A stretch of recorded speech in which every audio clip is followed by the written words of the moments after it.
ನಮಸ್ತೆ ಎಲ್ರಿಗೂ, welcome back to my new vlog. Friends, ನಾನು ಇವತ್ತು ಸಬ್ಬಸಿಗೆ ಸೊಪ್ಪು ಹಾಗೆ ಚುರುಮುರಿ ಅಥವಾ ಮಂಡಕ್ಕಿ ಅಂತ ಕರೀತಾರಲ್ಲ, ನಾವು ಪೂರಿ ಅಂತ ಕರಿತೀವಿ, ಅದನ್ನು ಹಾಕಿ ಇವತ್ತು ವಡೆನ ಮಾಡ್ತಾಯಿದ್ದೀನಿ. ಈ ರೆಸಿಪಿನ ನಿಮ್ಮ ಜೊತೆ ಶೇರ್ ಮಾಡ್ಕೊಳ್ತಾ ಇದ್ದೀನಿ. ಯಾರೆಲ್ಲ ಹೊಸದಾಗಿ ನನ್ನ ಚಾನೆಲ್ನ ನೋಡ್ತಾ ಇದ್ದೀರಾ, ಪ್ಲೀಸ್ ಸಬ್ಸ್ಕ್ರೈಬ್ ಮಾಡಿಕೊಂಡು ವಿಡಿಯೋನ ಫುಲ್ ನೋಡಿ. ಮೊದಲಿಗೆ ನಾನಿಲ್ಲಿ ಪುರಿನ ನೆನೆಸಿ ಎತ್ತಿಟ್ಕೊಳ್ತೀನಿ. ಒಂದು ಸಲ ಅಥವಾ 2 ಸಲ ನೀಟಾಗಿ ನೀರಿನಲ್ಲಿ ತೊಳೆದ್ಬಿಟ್ಟು ತೆಗೆದಿಟ್ಕೊಂಡು ಅದಾದಮೇಲೆ ನೆನೆಸಿ ಎತ್ತಿಟ್ಕೊಳ್ಳಿ. ಒಂದು ಬೌಲ್ ಪುರಿ ಆದರೆ ಸಾಕು, ನಾವು 3 ರಿಂದ 4 ಜನಕ್ಕೆ ವಡೆನ ಪ್ರಿಪೇರ್ ಮಾಡ್ಬೋದು. ಈಗ ನಾನು 5 ರಿಂದ 6 ದಪ್ಪ ಈರುಳ್ಳಿನ ತಗೊಂಡಿದ್ದೀನಿ. ಈರುಳ್ಳಿನ ಈ ರೀತಿ ಉದ್ದಾಗಿ ಹೆಚ್ಕೋಬೇಕು. ಚಿಕ್ಕದಾಗಿ ಹೆಚ್ಚಿದ್ರೆ ಅಷ್ಟು ಟೇಸ್ಟು ಚೆನ್ನಾಗಿರಲ್ಲ. ಈ ರೀತಿ ಇದ್ದಾಗ ಚೆನ್ನಾಗಿ ಫ್ರೈ ಆಗ್ತವೆ ಈರುಳ್ಳಿ, ಆವಾಗ ತುಂಬಾ ಟೇಸ್ಟು ಚೆನ್ನಾಗಿರುತ್ತೆ. ಈಗ ನಾನು ಎಲ್ಲದನ್ನು ಕೂಡ ರೆಡಿ ಮಾಡಿಟ್ಕೊಂಡಿದ್ದೀನಿ. ಚುರುಮುರಿ ಹಾಗೆ ಕಡಲೆ ಹಿಟ್ಟು, ಈರುಳ್ಳಿ, ಸಬ್ಬಸಿಗೆ ಸೊಪ್ಪು ಎಲ್ಲದನ್ನು ಕೂಡ ಎತ್ತಿಟ್ಕೊಂಡಿದ್ದೀನಿ. ಇವಾಗ ಎಲ್ಲದನ್ನು ಕೂಡ ಮಿಕ್ಸ್ ಮಾಡ್ಕೊಳ್ತಾ ಇದ್ದೀನಿ. ಈರುಳ್ಳಿನ ಹಾಕ್ಕೊಂಡು ಅದ್ರ ಜೊತೆಗೆ ನಾನು ಮಂಡಕ್ಕಿ ನೋಡಿ 1 ಬೌಲ್ ಅಷ್ಟಾಗಿದೆ, ಅದನ್ನು ಕೂಡ ಹಾಕ್ಕೊಂಡು ಅದಕ್ಕೆ ಸಬ್ಬಸಿಗೆ ಸೊಪ್ಪು 1 ಕಟ್ಟು ತಗೊಂಡಿದ್ದೀನಿ. ನಾನು 1 ಕಟ್ಟು ಇರ್ತಾವಲ್ಲ ಅದನ್ನು ಕಂಪ್ಲೀಟಾಗಿ ಪೂರ್ತಿಯಾಗಿ ತಗೊಂಡಿದ್ದೀನಿ. ಅದ್ರ ಜೊತೆಗೇ 1 ಟೀ ಸ್ಪೂನ್ ಅಷ್ಟು ಜೀರಿಗೆನ ಹಾಕೋಬಹುದು. ಜೀರಿಗೆನ ನಾವು ಪುಡಿ ಮಾಡಿ ಹಾಕ್ಕೊಂಡ್ರೆ ಇನ್ನೂ ಟೇಸ್ಟ್ ಚೆನ್ನಾಗಿರುತ್ತೆ. ನಾನು ಹಾಗೇ ಹಾಕ್ಕೊಂಡಿದ್ದೀನಿ. ಹಾಗೆಯೇ ನಮಗೆ ರುಚಿಗೆ ಎಷ್ಟು ಬೇಕೋ ಅಷ್ಟು ಉಪ್ಪನ್ನು ಕೂಡ ಸೇರಿಸ್ಕೊಂಡು, ಖಾರಕ್ಕೆ ನಾವು ಮೆಣಸಿನ್ಕಾಯಿ ಹಾಕಿದ್ರೆ ಇನ್ನೂ ತುಂಬಾ ಚೆನ್ನಾಗಿರುತ್ತೆ. ನಾನು ಬದಲಿಗೆ ಮಕ್ಕಳು ತಿನ್ನೋದಲ್ವಾ ಅಂತ ಹೇಳಿಬಿಟ್ಟು ನಾನು ಖಾರ ಪುಡಿನ ಸೇರಿಸ್ಕೊಂಡಿದ್ದೀನಿ. ಅದ್ರ ಜೊತೆಗೆ 1 ಬೌಲು ಕಡಲೆ ಹಿಟ್ಟನ್ನು ಕೂಡ ಸೇರಿಸ್ಕೊಂಡು ಈಗ ಮಿಕ್ಸ್ ಮಾಡ್ಕೊಳ್ತೀನಿ. ಹಿಟ್ಟನ್ನು ಕಲಿಸುವಾಗ ನಾವು ನೀರನ್ನ ಜಾಸ್ತಿ ಬಳಸುವಾಗಿಲ್ಲ, ನೀರನ್ನ ಬಳಸ್ತೇನೂ ಕೂಡ ಮಿಕ್ಸ್ ಮಾಡ್ಕೋಬಹುದು. ಆದರೆ ನಾನು 2 ರಿಂದ 3 ಸ್ಪೂನ್ ಅಷ್ಟು ನೀರನ್ನ ಹಾಕ್ಕೊಂಡು ಮಿಕ್ಸ್ ಮಾಡ್ಕೊಳ್ತಿದ್ದೀನಿ ನೀಟಾಗಿ. ನಾವು ಯಾವಾಗಲೂ ಒಂದೇ ರೀತಿಯೇ ಬೋಂಡ ಆಗಲಿ ವಡೆ ಆಗಲಿ ಈ ರೀತಿ ಒಂದೇ ರೀತಿ ಮಾಡ್ಕೊಳ್ಳುವಾಗ ಈ ರೀತಿ ಸ್ವಲ್ಪ ಚೇಂಜಸ್ ಮಾಡಿ ಮಾಡ್ಕೊಂಡಾಗ ನಾವು ಹೊಸ ರೀತಿ ಟ್ರೈ ಮಾಡ್ದು ಅನ್ನೋ ಖುಷಿನೂ ಕೂಡ ನಮಗಿರುತ್ತೆ. ಹಾಗೆಯೇ ನಾವು ಏನಾದರೂ ಅಕಸ್ಮಾತ್ ಏನಾದರೂ ಬೋಂಡ ತಿನ್ನೋ ಹಾಗೆ ಅನ್ನಿಸ್ತಾ ಇದೆ ಅಂತ ಅಂದಾಗ ನಾವು ಸಾಮಾನ್ಯವಾಗಿ ಎಲ್ಲರೂ ಮನೆಗಳಲ್ಲೂ ಬೇಗ ಏನು ಮಾಡಿಬಿಡ್ತೀವಿ, ಈರುಳ್ಳಿ ಹೆಚ್ಚಿಬಿಡ್ತೀವಿ, ಬೋಂಡನ ಮಾಡ್ಕೊಬಿಡ್ತೀವಿ. ಅದೇ ಸ್ವಲ್ಪ ಚೇಂಜಸ್ ಮಾಡಿ ಏನಾದರೂ ಬೇರೆ ರೀತಿ ಟ್ರೈ ಮಾಡೋಣ ಅಂತ ಹೇಳಿ ಈ ರೀತಿ ಎಲ್ಲ ಮಾಡ್ಕೊಂಡಾಗ ಹೊಸ ರೆಸಿಪಿಗಳನ್ನ ನಾವು ಕಲ್ತ್ವಿ ಅನ್ನೋ ಸಮಾಧಾನನೂ ಇರುತ್ತೆ. ಹಾಗೆ ಬೇರೆ ರೀತಿ ಟೇಸ್ಟ್ ಕೂಡ ನಾವು ಮಾಡ್ತೀವಲ್ವ.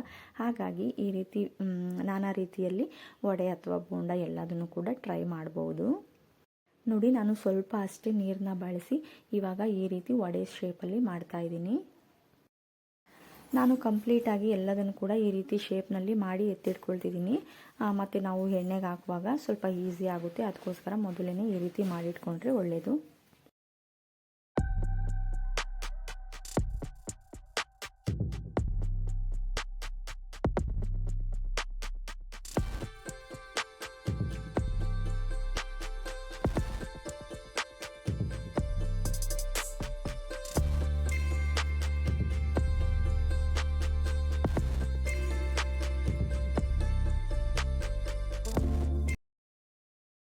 ಈ ರೀತಿ ಮಾಡಿಟ್ಕೊಳ್ಳೋದ್ರಿಂದ ಸ್ವಲ್ಪ ಈಸಿ ಆಗುತ್ತೆ. ಇವಾಗ ಎಣ್ಣೆ ಕೂಡ ಕಾಯ್ದಿದೆ. ಇವಾಗ ಎಣ್ಣೆಗೆ ಹಾಕ್ತಾ ಇದ್ದೀನಿ. ನಾವು ಇದನ್ನು ವಡೆ ಕೂಡ ನಾವು ಸಬ್ಬಸಿಗೆ ಸೊಪ್ಪಿಂದು ಮಸಾಲ ರುಬ್ಬಿ ಕೂಡ ಮಾಡ್ಬೋದು. ಅದು ಕೂಡ ತುಂಬಾ ಚೆನ್ನಾಗಿರುತ್ತೆ. ಆದರೆ ಹೆವಿ ಅಂತ ಅನಿಸುತ್ತೆ, ಅಂದರೆ ಮಸಾಲ ಎಲ್ಲ ಜಾಸ್ತಿ ಆಗಿಬಿಡುತ್ತೆ. ಯಾಕಂದರೆ ಸಬ್ಬಸಿಗೆ ಸೊಪ್ಪಿನ ಫ್ಲೇವರೇ ಜಾಸ್ತಿ ಇರುತ್ತೆ. ಅದ್ರ ಜೊತೆಗೆ ಕೊತ್ತಂಬರಿ ಸೊಪ್ಪು ಎಲ್ಲದನ್ನು ಕೂಡ ಬಳಸಿರ್ತೀವಿ, ಶುಂಠಿ ಬೆಳ್ಳುಳ್ಳಿ ಪೇಸ್ಟು ಎಲ್ಲದನ್ನು ಹಾಕಿದಾಗ ಅದು ಹೆವಿ ಅಂತ ಅನಿಸುತ್ತೆ, ಅಂದರೆ ಮಸಾಲ ಎಲ್ಲ. ಹಾಗಾಗಿ ಅಂದರೆ ಇದು ಕ್ವಿಕ್ಕಾಗಿ ಮಾಡ್ಕೋಬೋದು. ಅದಕ್ಕೆ ಸ್ವಲ್ಪ ಟೈಮ್ ತಗೊಳುತ್ತೆ. ಮಸಾಲ ರುಬ್ಕೋಬೇಕು, ಶುಂಠಿ ಬೆಳ್ಳುಳ್ಳಿ ಸಾಂಬಾರು ಸೊಪ್ಪು ಎಲ್ಲದನ್ನು ಕೂಡ ಮಸಾಲನ ಪೇಸ್ಟ್ ಮಾಡಿ ಅದನ್ನು ಮಿಕ್ಸ್ ಮಾಡಿ ಹಾಕ್ಕೊಳ್ಳೋಕ್ಕೆ ಸ್ವಲ್ಪ ಟೈಮ್ ತಗೊಳುತ್ತೆ. ಇದಾದರೆ ಸ್ವಲ್ಪ ಬೇಗನೆ ಕ್ವಿಕ್ಕಾಗಿ ಮಾಡ್ಕೋಬೋದಲ್ವ. ಟೈಮ್ ಇಲ್ಲ ಅಂದಾಗ ತಿನ್ನಬೇಕು ಅಂತ ಅನ್ನಿಸ್ದಾಗ ಬೇಗನೆ ಮಾಡ್ಕೋಬೋದು. ಹಾಗಾಗಿ ನಾನು ಈ ರೀತಿ ತೋರಿಸ್ಕೊಡ್ತಾ ಇದ್ದೀನಿ. ಇನ್ನೊಂದೇನು ಅಂದರೆ, ನಾನು ಹೊರಗಡೆಯಿಂದ ತಂದಿದ್ದು ಬಜ್ಜಿ ಬೋಂಡ ತಿನ್ನಲ್ಲ. ವಡೆ ಆದರೆ ತಿಂತೀನಿ, ಬಜ್ಜಿ ಬೋಂಡನ ತಿನ್ನಲ್ಲ. ಹಾಗಾಗಿ ಮನೆಯಲ್ಲಿ ಮಾಡೋ ಬೋಂಡ ಆದರೆ ಮಾತ್ರ ನಾನು ತಿಂತೀನಿ. ಅದಕ್ಕೋಸ್ಕರ ಮನೆಯಲ್ಲಿ ಚೆನ್ನಾಗಿ ಬೋಂಡನ ಮಾಡ್ತೀನಿ. ನಾನು ಚೆನ್ನಾಗಿ ಮೊದಲೆಲ್ಲ ಹಿಟ್ಟೆಲ್ಲ ಜಾಸ್ತಿ ಹಾಕಿ ಮಾಡ್ತಾಯಿದ್ದೆ. ಈಗ ನಾನು ಹಿಟ್ಟನ್ನು ಕಮ್ಮಿ ಮಾಡಿ ಈರುಳ್ಳಿನ ಜಾಸ್ತಿ ಹಾಕಿ ಮಾಡೋದ್ರಿಂದ ಅವು ತುಂಬಾ ಚೆನ್ನಾಗಿರುತ್ತೆ, ಗರಿಯಾಗಿರ್ತವೆ. ಈ ರೀತಿ ಟ್ರೈ ಮಾಡಿ ನೋಡಿ ಒಂದ್ಸಲ, ತುಂಬಾ ಚೆನ್ನಾಗಿ ಬಂದಿರುತ್ತೆ. ಈ ರೀತಿ ಮನೆಯಲ್ಲೇ ಮಾಡಿಕೊಂಡು ತಿನ್ನೋದು ತುಂಬಾ ಒಳ್ಳೆಯದು.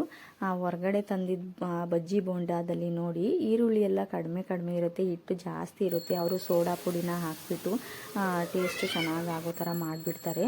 ಆದರೆ ನಾವು ಮನೆಯಲ್ಲಿನೇ ಈ ರೀತಿ ಚೆನ್ನಾಗಿ ಮಾಡಿಕೊಂಡಾಗ ತುಂಬಾ ಅಂದರೆ ಟೈಮಿಗೆ ಸರಿಯಾಗಿ ಬಿಸಿಯಾಗಿ ಮಾಡ್ಕೊಂಡು ತಿನ್ಬೋದು.